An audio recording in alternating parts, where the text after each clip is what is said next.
Well, to unpack Nigeria's power crisis, let's bring in Rumundaka Wonodi, who is the founder and CEO of ZKJ Energy and was the pioneer CEO of the Nigeria Bulk Electricity Trading PLC, or NBET. Thank you so much for joining us on Newsnight. Let me start by quoting what the Power Minister Abubakar Aliyu said.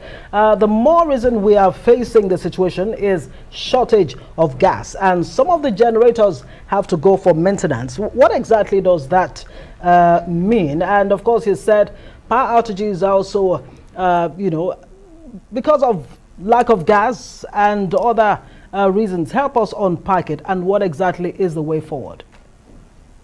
Well, thank you very much for having me. I listened to the minister, and I think there are some issues with generation. The first one he addressed, he said, well, everybody thought that it was the water shortage, but it's not just water shortage.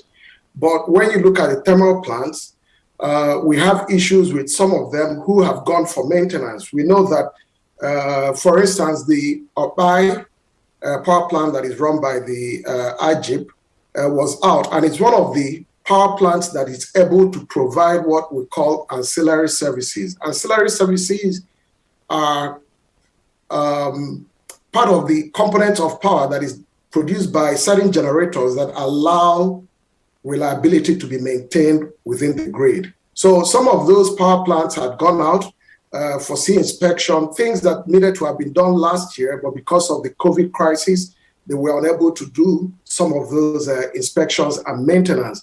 And then there are the issues of a number of thermal plants who could not get access to gas because they have not been honoring their payments to gas suppliers, who now find it very difficult to continue to supply gas to the power sector without payments coming to them. So it's about a payment issue on one hand, and then there is the maintenance on the other.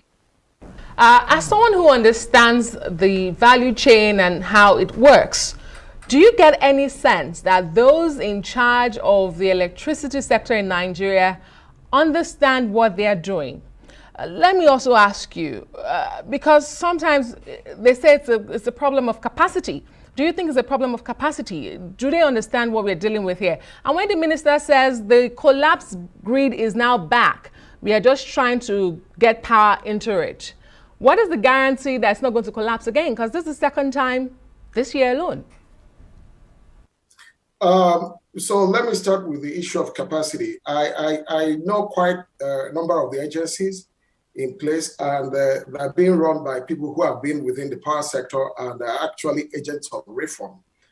So I doubt that capacity is the problem. I think what you have is a political will and the leadership at a much higher level than just within the agencies. It's where you could say that is missing, because the people running these agencies have been part of this for the past couple of years, and they know exactly what needs to be done. So take, for instance, we talk about grid failure due to unavailability of gas, and talking to that is the fact that you do not have contracts that will make it mandatory, or at least put obligations for payments and the supply to come to the power plants. I believe that the folks know it. So what the minister has advocated and what he's pushing for, get generators to push power to the grid. It will stabilize the grid in the short term, but we need to talk about sustainability.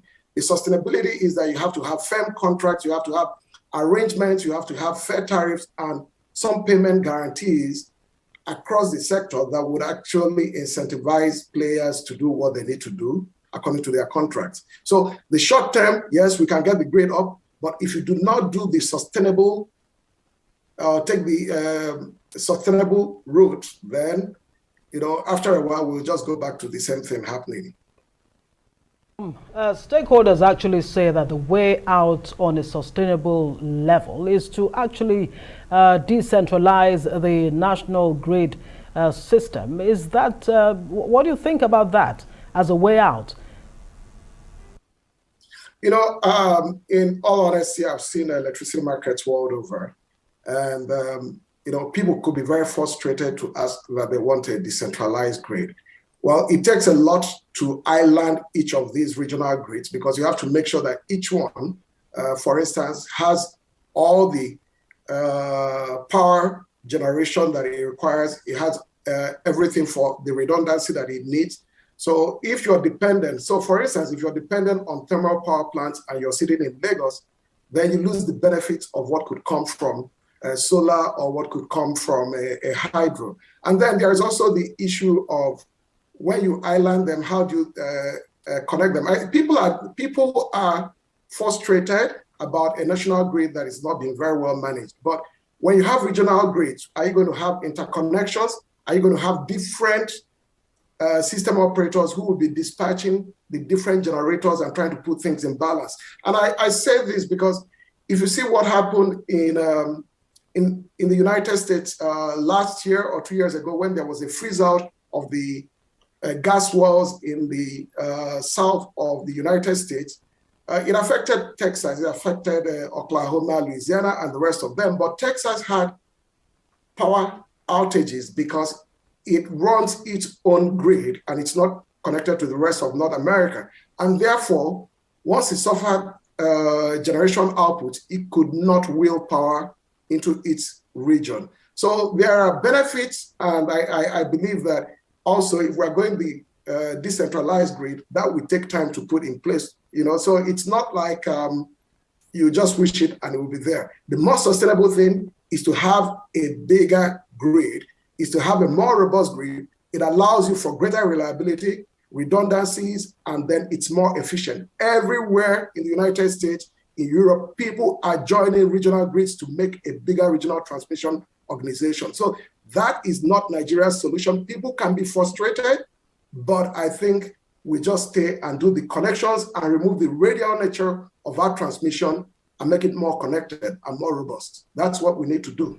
Thank you so much. We hope to one day switch on the lights and have them stay on. Indeed. Rumundaka Wonodi, founder and CEO of the ZKJ Energy firm. Thank you so much for being on Newsnight tonight.